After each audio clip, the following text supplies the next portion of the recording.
It was a constitutional requirement yesterday to call Raila Baba. Like myself, I had my seat taken away because I didn't stand. So it is very clear that some 2022 lineup is being created.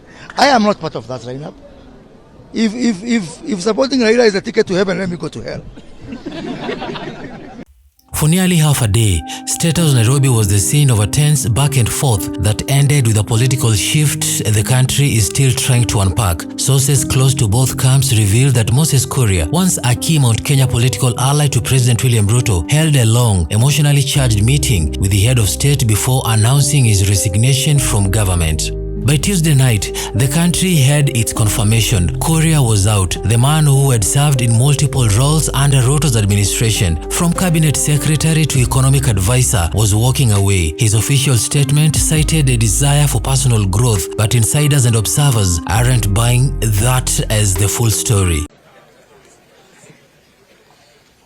I, Moses Kuria, being appointed a cabinet secretary of Kenya, do swear that I will at all times be faithful to the Republic of Kenya, that I will obey. What happened inside Statehouse has been pieced together through close contacts and political watchers. According to a report aired by Citizen Television, the meeting between Kuria and Ruto was far from routine. It was heated, and it had everything to do with a political storm gathering across Mount Kenya following the controversial fallout that led to the impeachment of Deputy President Rigathi Gachagua. We cannot continue curing the problems of this country with the same old tactics and the same old ways of doing things. So let me correct you a bit, my senior youth leader. Yes, you've talked to the people of the mountain. But let me tell you something. Raila Amolo Odinga did not come to broad-based government to save people from this region. Raila Amolo Odinga came to broad-based government to save this country. And that is a whole difference. When we had problems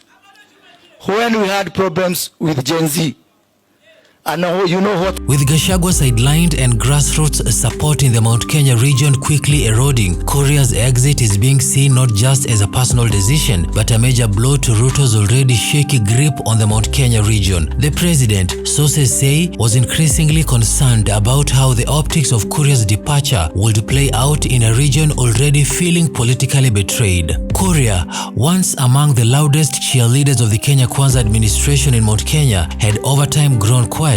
His influence, although at times abrasive, gave the Ruto camp a critical foothold in central Kenya. Now, his decision to leave puts the strategic advantage in question. Wacha niwaambie, mimi nilienda university kusomea hesabu, sio literature. Na katika hiyo hesabu inanionyesha kwamba hizo namba zetu hazitoshi. Toleige. Mimi sitaki kufanya hesabu ya kuanguka. Na kuna watu wengine, siku hizi nimeokoka, lakini kabla niokoke, kuna watu wengine tulikuwa tunaenda kwao nao kwa bar, wanachokoza kwa bar, unafikiria huyu mtu amechokoza anajua kupigana. Kumbe hata hana idea kupigana. Kulimwa tunalimwa, anatoroka kwanza. Mtu asianze vita kama haujui hiyo vita bila utaishinda. Inside government, Kuria had become something of a fixer. He was first appointed cabinet secretary for trade, later moved to public service, and most recently served as Ruto's economic advisor. His presence gave the administration a mix of political muscle and populist energy. But in recent months, those watching the political landscape had noticed a distancing. His public engagements had dropped. His tone had shifted. Even among Kenya Kwanza loyalists, the writing was on the wall. Mwisho, mimi mnajua wakati ule wa Mwai Kibaki nilikuwa hapo mbele kushikilia Mwai Kibaki. Japokuwa Uhuru Kenyatta alikuwa huko kwetu Gatundu, hata 2002 nikakuja hapa nikashikilia Mwai Kibaki. 2007 nikashikilia Mwai Kibaki. Miaka 10 ya Uhuru Kenyatta, ukimguza Uhuru Kenyatta nilikuwa naruka mpaka kufungwa na hiyo serikali bado. Mimi nikasimama na William Ruto. Mimi jitikitie mundu ule kuda na giatu mai muthanya wake wakinya no ageka atia no agakudio. Na ndio mimi nakwambia makamu wa rais, mimi nitakuwa mstari ya mbele kuunga mkono na kuhakikisha kwamba sisi zote katika hii eneo tumesimama juu yako, sababu tukisimama juu yako tutaheshimiwa kama region. The Tuesday resignation came after what appears to have been a 12-hour stretch of back and forth meeting and deliberations. Sources say Ruto tried to persuade Kuria to hold back, at least for the sake of the Mount Kenya unity, but the former legislator seemed determined. The two have a history that spans years, but in politics, relationships are just only as stable as the next election. And you know what happened? Raila Amolo Odinga, he had two options. He had kibiriti, a matchbox, and a jerrycan of petrol.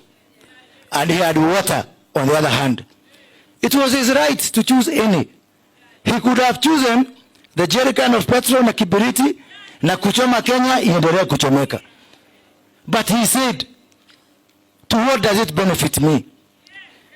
To wish the house of a neighbor to burn, ndio apate hasara, knowing I'm the neighbor and the fire will catch even my own house. What makes this development particularly explosive is the timing. The Mount Kenya region is in political flux. The removal of Gachagua left a vacuum. Kuria, though not always popular across the entire mountain, was one of the few recognizable loyalists still standing with Ruto. His departure weakens the perception that Ruto still has trusted emissaries in the region. Observers believe this opens the floodgates for more rebellion, not just from elected leaders but from grassroots networks that have grown increasingly frustrated with the promises of the Kenya Kwanza administration. As cost of living complaints grow and key infrastructure pledges stall, political loyalty is becoming more transactional. Kuria's move signals to others that walking away is now politically safe. Hamjambo. Watu wa Kochia hamjambo. Nimekuja hapa kwa sababu ya mwaliko ya dadangu Gladys Wanga. Na nyinyi sijui kama Gladys utakumbusha hao watu. Mimi nilikuja hapa 2018 hapa Kochia na nikasema governor atakuwa Gladys Wanga. Ilikuwa haikuwa. So I am standing here today to give witness that Gladys Wanga is one of the most progressive leaders I've ever worked with. While Kuria has not explicitly declared his next political move, many believe he is repositioning himself for a bigger role, either in national opposition politics or as a power broker in Mount Kenya. By stepping aside, he avoids being lumped in with the government's shortcomings and positions himself as a voice that can re-engage the region on his terms. For President William Ruto, the damage control has already begun. Multiple meetings have reportedly been scheduled with Mount Kenya leaders to stem the fallout. But with Kuria now out and Gachagua no longer at the center, the road ahead in Mount Kenya looks uncertain. One thing is clear, Moses Kuria's exit is not just about one man leaving a government job. It's a political statement, one that reshapes the president's grip on a region that helped him ascend to power. And unless something dramatic changes, this may just be the beginning of more political unrest in the mountain.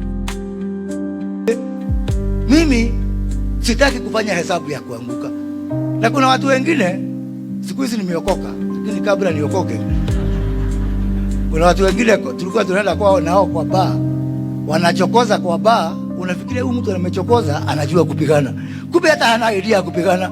Kulimwa tunalimwa anatoroka kwanza. Mtu asianze vita kama haujui hiyo vita bila utaishinda na vile utaimaliza. Tukue watu wa kufanya hesabu ya kushinda. Hata hawa watu wamekuja kwa upinzani sababu sisi tulianza vita, hatujui vile tutamaliza, ni sisi tumewaalika. Na kadhoni wacha nikuambie, mimi niko sawa. Mimi sina mtu ananiamsha asubuhi, naamka saa 5. Niko sawa kabisa. Na tena kadhoni na hanini. Thina wewe na guoleu. Wewe ina thina ni utire mundu kuduma, utire mundu kujoriodo. Mimi niko sawa kabisa. Nikikakaa kidogo nianze kanisa yangu na maisha isonge mbele. Asante sana. Mungu awabariki.